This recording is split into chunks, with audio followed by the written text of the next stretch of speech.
This army is for the Republic. For the Republic! For the Republic! What's going on, guys? Clone Force 23 here, coming at you with some hot news that came earlier today. Got my boy Alec here to chat about it. Alec, how we doing?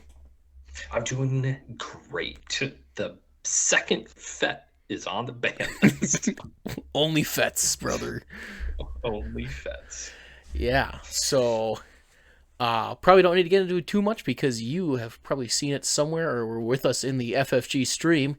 But we got not one, but three cards banned, in addition to Jango, the leader, getting banned, being the second leader. Also, two individual cards, Triple Dark Raid and DJ.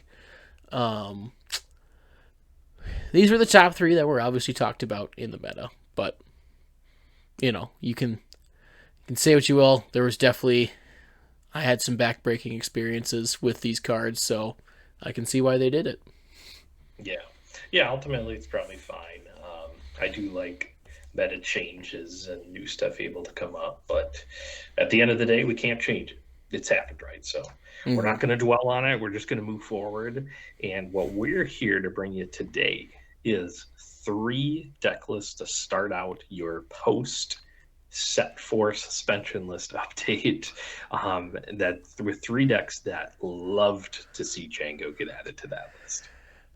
Yeah, pretty exciting. Did a lot of talking throughout the day to kind of cook up some things, but some of these may be pretty obvious. But let's jump into our first one. Quinlan Tarkentown. This boy's been cooking already in our competitive scene already, but we just got a lot more space for this guy, and one of the only decks that was really making this a challenge is no longer here. So I don't know what more you have to say about it, Alec, or things that you consider post. Yeah, it's almost like a theme that a lot of these decks were being held down a lot by one certain deck. But yeah, it's no secret that a bunch of stuff, was kind of being held back with Jango. But I think the real big thing about a lot of these decks is they already had like a really poor matchup. Like Quinlan had poor matchups, and 2 of the other guys on this list that we'll talk about had poor matchups. But then with all of a sudden this rise of Jango, they had to now add, okay, well, like everyone had a poor matchup into Jango. So they really couldn't tech for everything. But now what these decks get to do, and Quinlan being one of them, is we get to remove all the Jango hate from the board, like from the sideboard, from the main deck, and then we just get to get back to what Quinlan does good, and that's just control the board game until flip turn.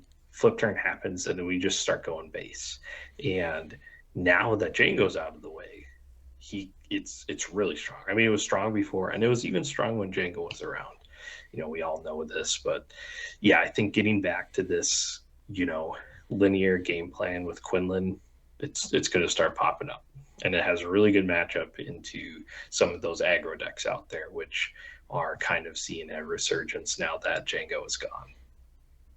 Yeah, pretty well responsive. I mean, I think all of these decks that we've talked about, we probably freed up anywhere from 5 to 7 cards in the sideboard. So gives us a lot of room to have that range.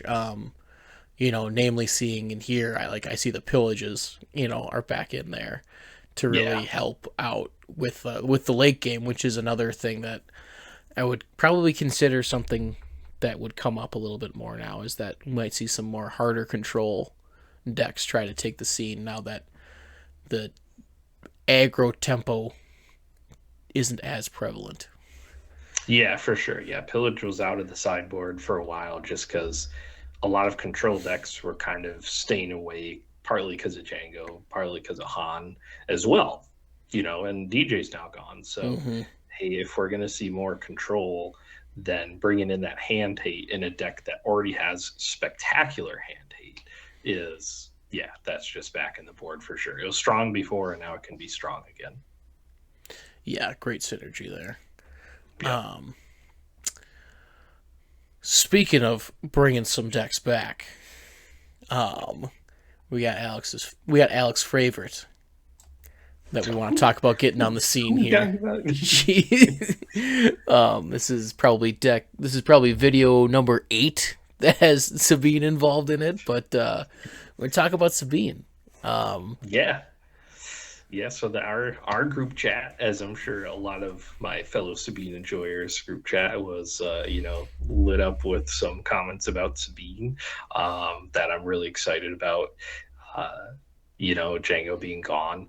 First of all, it's the same situation. Our Monohan matchup was already tough, and the DJ ban doesn't necessarily like hit us there that hard, but the Jango matchup was hard also, and we couldn't side deck for most. I mean, Sabine really just didn't even have a Jango side. It was just, hey, hope you drive Rebel Assault and have a good time. But having Jango there prevented us from doing kind of the true Sabine stuff. And now that Jango's gone and our stuff is getting tapped down every turn, we can start playing some very aggressive cards in the main deck. And I'm talking about my boy Chewbacca. I think in the Sabine video that we posted maybe a week ago or 2 weeks ago, whenever it was, for the set 4 Sabine video, I talked about Chewbacca and how he was in a really bad place because of Jango being there, and he's just getting tapped down by a bunch of stuff, and it would just be a waste of a card. But now Jango's gone, and Han can't bounce Chewbacca, or I guess I would say the ship that Chewbacca is on piloting. So we are full on Chewbacca mode. We are full on Darksaber mode. We got Masterpiece in the main deck and Timeless. Like, we're ready for Han, which is the worst matchup. And now we've got some really, really strong pieces. The other very easy out to Chewie is no glory, only results. But that is 2 turns after you pilot him, which means on a piloted A-Wing or either of the A-Wings, the Green Squadron or the Phoenix, that's 6 damage per turn, which is 12 damage to base, which is almost exactly half of someone's base without any other units dealing damage. So yeah, it seems strong. I think we will definitely see the return of Sabine in full force. And like Quinlan, there's a lot of side deck changes that have happened. R2 is going into the side for me to deal with Quinlan and Cad, more so Quinlan because they don't play a lot of ones. And then Fighters for Freedom returns, one of my favorite cards in this deck. But I do think we'll see a little resurge of Blue Hero, the chosen one for our boy Cody, who might come out again. So I want to have the Saboteur option. So, yeah, definitely expect to see your Sabine's return. Yeah, Sabine's crazy, doing Sabine things. It doesn't have to slow down anymore for it. Exactly. Yep. Yeah, so last deck that we have for you is the one that I've probably thought about the most, and that is Cad Bane. I have been thinking about Cad Bane a lot. I think even before set 4 in general, like when Han was really pushing a lot. I think there's going to be some decks that will still try to prioritize space, but I feel like there is still so much powerful cards on the ground, and Cad's just got a way of dealing with that really efficiently if you construct it right. I mean, after the 4 resource turn, you can ambush a bunch of times if you really want to, between Forlom, Zuckuss, and Bosk if you have the timing on there right. And shielded units are still pretty popular, so that's where the capture mechanic and Relentless Pursuit has felt just really good in response to that. Early Tarkentown has great options there to deal with. I mean, both of the decks that we just talked about can feel good against Han. And there's just the one thing that I want to look at is how much of the space is going to be interacted with in this new meta shift. I know that Sabine's got some really good game in space. I could see decks like Wedge come up, and that's where, or Poe, and that's where I kind of like the main deck Bamboozle, is that we've got 47 of our main deck cards are yellow. So I think we're going to be able to have a yellow card to discard. I will probably have a spare one to work with us. So we're, be able to deal with those big chunky chewy pilots if we have to. Darksaber Sabine, great response to that turn if we really need to. We've got the Jabbas back in here. I know that one wasn't very prevalent recently, but the Jabbas are back because we like our tricks, and Bamboozle is our favorite trick besides McClunky. So there's definitely some things I could think about. Things I would probably consider on the cusp are the Sidon Etanos, or whatever the new underworld pilot is. That could make its way into the main, certainly, but side deck cards, again, we get some more range. The Chams feel really good in response to individuals who are ramping for us, and then the Ruthless Raiders if we're closing out in like a control capacity. Cards that haven't made it into the 60 that I'm thinking about, Daring Raid, obviously. I think we're still going to see a lot of 5 HP early units, so that could feel good for a response for one playing Tarkentown. And then the other one I've been playtesting a little bit is Altering the Deal. I had been thinking about, since, what was the last video? Thinking about when Cad Blue was coming around and people were in the deck list for playing one Dryden. For 7 feels tough. Cad can have some difficulties late game.